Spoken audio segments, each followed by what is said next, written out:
Well, back in the late 60s when NASCAR was king, in my opinion, the real cars, the real badass cars, were cars like this. Steve Strope built a car here that you got to see to believe. Steve, why don't you tell us a little about the car? Sure. It's a 68 Dodge Charger that I built for George Poteet. And the idea behind it is obviously a vintage NASCAR feel for the street. We still got wipers, but no heater in it. It's got your prerequisite Hemi, in this case a Ray Barton built 472 stroker Hemi, carbureted, runs 605 horsepower on pump gas all day long. Goes back into a 5-speed transmission. We got the stick, we've got the look, but now we've got the modern help with overdrive from Kiesler. Wow, overdrive now. Back in the day when these cars were king at Talladegas and the super speedways, these cars went to close to 200 miles an hour. That's right. You put a Ray Barton motor in this thing with the overdrive, it's got to be pretty much... It could be very, very fast.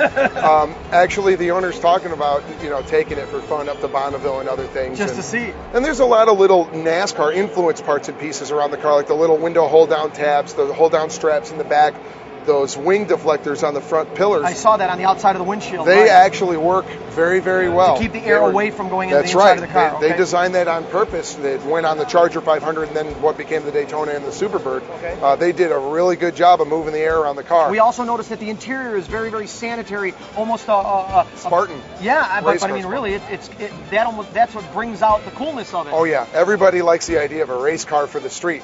So I took very street usable reliability in my selection, but we brought a lot of visual race car feel, so you get the best of both worlds. I noticed the door handles on the inside. What did you do with that? How did you? Those are the window cranks and the door handles are stock factory pieces for this car, but we disassembled them, lightning hole drilled them. Okay. Again, total function, but yet the race car feel and emulation.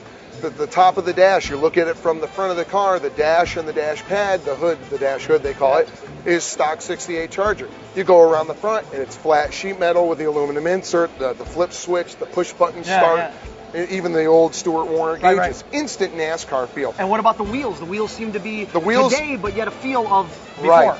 Right. I kind of mixed and matched this time and went Indianapolis. I wanted an old Hallebrand look. Okay. So Budnick made us these wheels. They're actually called the Muroc 2s. Okay. And we did them in this soft gold tan, wanted to give an old-timey feel to it. I gotcha.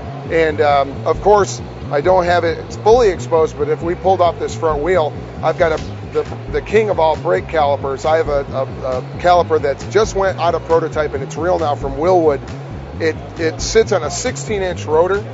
This rotor's 14, but it'll fit a 16. It literally sits from about 11 o'clock down to about 7 o'clock. The caliper's here. It's surface area. It's got great braking on the car, and Willwood was very helpful. And then in all honesty, then, if the cars were as fast as they were back in the day with 4 drum brakes probably. And they did have drum brakes. This is probably if we could go back in time, could we have fun racing those guys? Oh yeah, this would probably hold its own. Yeah, indeed.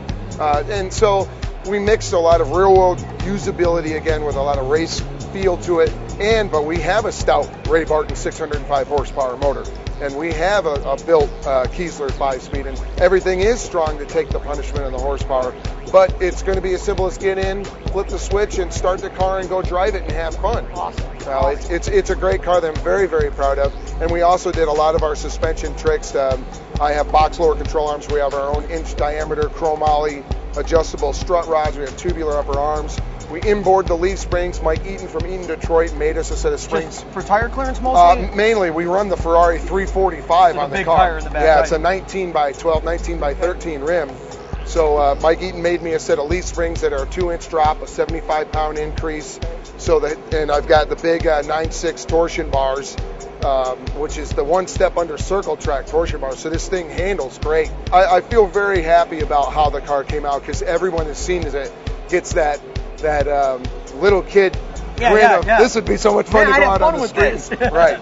Yep. Cool. And we just carried the NASCAR theme all the way back out. We have the aero covers around the rear bumper. That's Chrysler.